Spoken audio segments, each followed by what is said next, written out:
So hello everyone, my name is Vaishali Tandon और आप सब पढ़ रहे हैं मेरे साथ क्लास 10 की बायोलॉजी।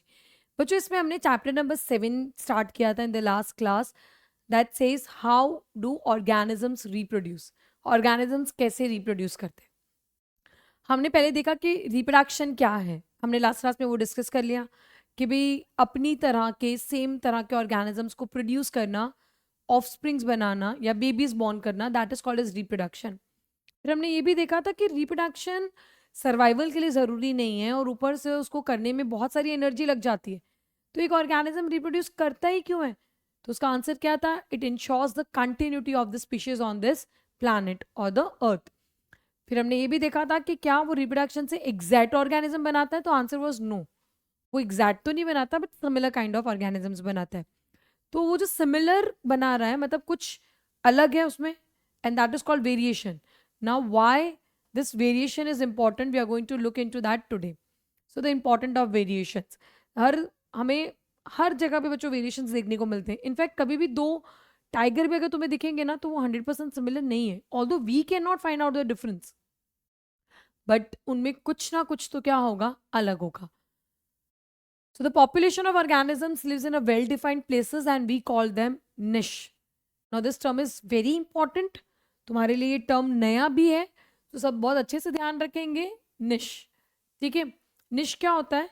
जब ऑर्गेनिज्म एक ही जगह पे जहाँ पे वो रह रहे हैं, ठीक है, what ever they are doing their role, everything is called as niche. तो एक जगह जहाँ ऑर्गेनिजम्स रहते हैं, एक रोल परफॉर्म करते हैं, role in the sense producers है, कंज्यूमर्स है, what ever their role is, that is called as niche. ठीक है. पॉपुलेशन, पॉपुलेशन मतलब क्या होता है कि तुम्हारा एक ही तरह का ऑर्गेनिज्म का जो ग्रुप होता है.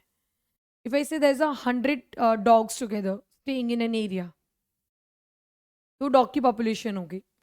जैसे हम अपनी सिटी में, तो हमारी सिटी में जितने भी ह्यूमंस हो गए तो ये हमारी पॉपुलेशन हो गई. या मैं इंडिया की बात करूं तो इंडियन पॉपुलेशन, हम किसके बारे में बात करते हैं? ह्यूमंस. वैसे ही अलग अलग ऑर्गेनिजम्स यानी प्लांट्स की भी आती है, एनिमल्स की भी आती है, सभी की पॉपुलेशन आती है. So population of organisms live in well defined places and that is called as niche. उसको हम क्या बोलेंगे? निश. तो वर्ड बहुत इंपॉर्टेंट है निश, तो उसको ध्यान में रखना. Their body design allows them to use that particular niche. अब देखो, कुछ ऑर्गेनिज्म डेजर्ट में रहते हैं, कुछ ऑर्गेनिज्म स्नो में रहते हैं, कुछ ऑर्गेनिजम्स फॉरेस्ट में रहते हैं जहाँ पे बहुत बारिश होती है. ठीक है, मतलब सबका निश सेम तो नहीं है ना. क्या ऐसा तो नहीं है ना कि पूरे पूरे वर्ल्ड में एक ही जैसा क्लाइमेट है? मतलब पूरे वर्ल्ड में या तो स्नो ही है, या पूरे वर्ल्ड में डेजर्ट ही है, या पूरे वर्ल्ड में ग्रासलैंड ही है, या फॉरेस्ट. ऐसा तो नहीं है ना. वी हैव डिफरेंट डिफरेंट निश. हमारे पास अलग अलग निश है और वहां पर अलग अलग तरह के ऑर्गेनिजम्स है. तो उनका जो बॉडी डिजाइन होता है ना, वो उनको उस पर्टिकुलर निश में रहने के लिए अडेप्टेड होता है. मतलब उनका डिजाइन ही ऐसा होता है कि भाई वो उस जगह पे रह सके. जैसे अगर मैं एग्जांपल लूं पोलार बियर का, तुम्हें इंडिया में पोलार बियर देखने को मिलेंगे ना? वो तो स्नो में मिलते हैं. और वो भी ऐसे थोड़ी छोटी मोटी, कोई अपनी कश्मीर वाली स्नो नहीं होनी चाहिए. मतलब that region has to be fully covered with the snow. वो ऐसी जगह पे पोलार रीजन में देखने को मिलते हैं. ठीक है. तुम्हारे जो एसएस में जो तुम पढ़ते हो, ठीक है, पोलार रीजन्स, तो हमारे अर्थ के जो पोल्स होते हैं वहां पर तुम्हें ये जो स्नो पोलार बियर्स है, नाम ही है उनका पोलार बियर्स, क्योंकि वो पोल्स पे देखने को मिलते हैं. अब ये वहां इतनी एक्सट्रीम ठंडी में रहने के लिए कैसे सरवाइव करते हैं बच्चों? तो देखो, इनकी बॉडी पे you can see the white fur. ठीक है, इनकी बॉडी पे वाइट फर है बच्चों. दिस इज वाइट फर, है ना. और ऊपर से देखो कितने मोटे होते हैं. इनकी जो स्किन होती है ना, बहुत थिक होती है. स्किन के नीचे क्या होता है? बहुत सारा फैट होता है बच्चों. और ये जो फैट होता है ना, वो वार्मनेस प्रोवाइड करता है. ये जो फर है वो भी वार्मनेस प्रोवाइड करता है, जो फैट है वो भी वार्मनेस प्रोवाइड कर रहा है. क्योंकि देखो, फर वाले तो, हम भी तो जैकेट्स पहनते हैं ना. फर वाले जैकेट्स आते हैं, क्यों हम सर्दी में क्यों पहनते हैं? ताकि हमें गर्मी मिले. तो उनके पास तो नेचुरल फर है. वो नेचुरल फर से वो अपनी बॉडी को वार्म रखते हैं. साथ ही साथ उनके स्किन के नीचे बहुत मोटा फैट होता है, बहुत मोटा फैट होता है. तो ये जो उसका बॉडी डिजाइन है, ये डिजाइन उसको अलाउ करता है कि वो उस जगह पे रह सके. ऐसा ही सेम, मतलब same in the sense camel ने भी बॉडी डिजाइन कर रखा है ताकि वो डेजर्ट में रह सके। रेगिस्तान की मिट्टी सोचो कितनी गर्म होती है, बट जो कैमल होता है वो उस पर इजीली वॉक कर सकता है। तो कैमल ने अपना बॉडी डिजाइन डेजर्ट में रहने के हिसाब से क्या कर रखा है, चेंज कर रखा है या अडाप्ट कर रखा है। So you can see your जो पोलर बियर है, this is a polar bear which is well adapted to arctic environment as their white fur helps them to blend in with the snow and ice and has a layer of fat under its skin which helps it to stay warm. Okay, next. However, the niche can change because of the reason beyond the control of organism. पर ये जो environment है ना, ये हमारे control में नहीं है, ये कभी भी चेंज हो सकता है, कुछ भी हो सकता है। क्योंकि यू कैन नॉट से एनवायरमेंट चलो आज बारिश हो जाए, आज बारिश नहीं हो, आज धूप ज्यादा हो, कल धूप कम हो। You can not do that thing. हम ये सब चीज़ें हमारे कंट्रोल में नहीं है। ओके, कभी भी टेम्परेचर देखो can go up and down, जैसे मैंने कहा। ओके, फिर वाटर लेवल्स भी कभी भी कम ज़्यादा हो सकते हैं सीज में, ओशंस में, राइट। फिर उसके बाद कभी भी कोई मिट्योराइट आके हिट कर सकता है। मिट्योराइट तो तुम्हें पता होगा ना, they are the stones which are moving in the space, right. तो स्पेस से आने वाली कोई भी चीज़ को हम जनरली क्या बोलते हैं, मिट्योराइट। तो कुछ भी हो सकता है, ये सब चीज़ें हमारे कंट्रोल में तो नहीं है। Okay, next. अगर ये जो चेंजेस हो रहे हैं और उस चेंजेस से तुम अगर अडेप्ट ना कर पाओ या एडजस्ट ना कर पाओ, तो तुम इस दुनिया से टाटा बाय बाय कर सकते हो। यस, क्योंकि देखो कुछ भी चेंज होता है ना। हम जनरली ऐसे बोलते हैं ना कि वक्त बदल रहा है, बदलते वक्त के साथ हमें भी बदलना चाहिए। ये सुना होगा आपने।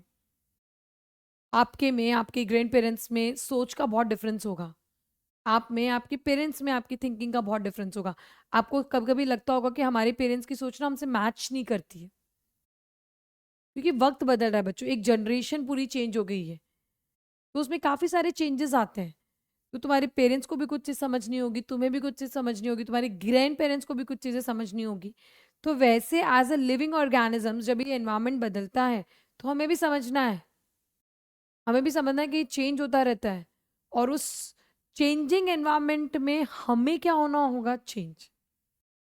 जैसे तुम्हारे पेरेंट्स को तुम्हारे हिसाब से चेंज होना पड़ेगा थोड़ा, क्योंकि उनके बचपन की जो चीजें होगी वो तुम्हारे बचपन में नहीं चलने वाली। उनका अडल्टहुड अलग था, तुम्हारा अडल्टहुड अलग होने वाला है। तो जैसे पेरेंट्स बदलेंगे, वैसे लिविंग ऑर्गेनिजम्स को भी इस एनवायरमेंट के हिसाब से क्या करना पड़ेगा, बदलना पड़ेगा। और उस बदलाव को क्या बोलते हैं, वेरिएशंस। एनवायरमेंट बदल रहा है, उससे हमें भी बदलना है ताकि हम यहाँ जिंदा रह पाए। जिंदा नहीं रहना है तो बात अलग है। If you don't want to keep a relationship with your child और योर पेरेंट्स, तो मत बदलो, तो मत बदलो, तुम जैसे वैसे रहो। लेकिन अगर तुम्हें जिंदा रहना है तो तुम्हें इस चेंजिंग एनवायरनमेंट के साथ क्या होना पड़ेगा बच्चों, चेंज होना पड़ेगा। नहीं तो डायनासोर्स की तरह हम भी वाइप्ड आउट। डायनासोर्स के साथ क्या हुआ, यही तो हुआ, अचानक से सारे के सारे डायनासोर्स क्या हो गए, खत्म हो गए। Nobody knows the exact reason. So example, if there were a population of bacteria living in a temperate water, ठीक है, एक पॉपुलेशन है बैक्टीरिया की जो एक पानी में रह रहे हैं, ठीक है। टेम्परेट वाटर मतलब इट्स अ नॉर्मल वाटर, ना बहुत ज्यादा गर्म है ना बहुत ज्यादा ठंडा है, ठीक है, temperate water. Now and if the water temperature increase due to global warming, तो क्या होगा, सब मर जाएंगे ना। जो टेम्परेट वाटर में रह रहे हैं दैट इज नॉर्मल वाटर, जो ठंडा भी नहीं है गर्म भी नहीं है। और अगर अचानक से उसका टेम्परेचर बढ़ जाए, ग्लोबल वार्मिंग बढ़ रही है, टेम्परेचर बढ़ जाए, तो सारे बैक्टीरिया वहां तो खत्म हो जाएंगे ना। लेकिन ऐसे लोग बच जाएंगे जिन्होंने, जैसे जैसे देखो टेम्परेचर एकदम से नहीं बढ़ेगा। ऐसा नहीं होगा कि आज 20 डिग्री है तो कल 40 डिग्री हो जाएगा, ऐसे नहीं बढ़ता, स्लोली स्लोली बढ़ता है। और जिसने वो स्लोली स्लोली टेम्परेचर में अगर अपने अंदर चेंजेस ले आए कि भाई अगर कल को ये टेम्परेचर बढ़ भी जाता है तो हम वहां पे एडजस्ट कर लेंगे, सिर्फ ऐसे वेरिएंट्स वहां पे क्या करेंगे बच्चों, सरवाइव कर पाएंगे और ग्रो कर पाएंगे। और जिन लोगों ने ये सोचा कि नहीं भाई क्या ही टेम्परेचर बढ़ेगा, कुछ नहीं हो सकता ये वो, और जब टेम्परेचर ज्यादा बढ़ गया और वो उसको बर्दाश्त नहीं कर पाए, तो they will be wiped out. बात समझ में आ रही है। तो एनवायरमेंट ना एकदम से नहीं बदलता, वो धीरे धीरे बदलता है। और उस धीरे धीरे बदलाव में अगर हम अपनी बॉडी में चेंजेस लेकर आए तो हम सरवाइव कर पाएंगे, नहीं तो हम सरवाइव नहीं कर पाएंगे बच्चों। तो variation is useful for the survival of species over the time. समझ में आया ना वेरिएशन क्यों ज़रूरी है? अब अपने आप को मतलब ऐसे थैंक यू मतलब बोलो कि भाई हाँ एग्जैक्टली हम अपने पेरेंट्स की तरह नहीं है, थैंक गॉड। नहीं तो क्या होता, हम इस चेंजिंग एनवायरनमेंट के साथ एडजस्ट नहीं कर पाते। So we are not identical, we are similar to our parents. समझ में आया? Variation is very very important ताकि हम यहाँ पे सर्वाइव कर सकें। ओके, सो बच्चों, stay tune for the next video and thank you.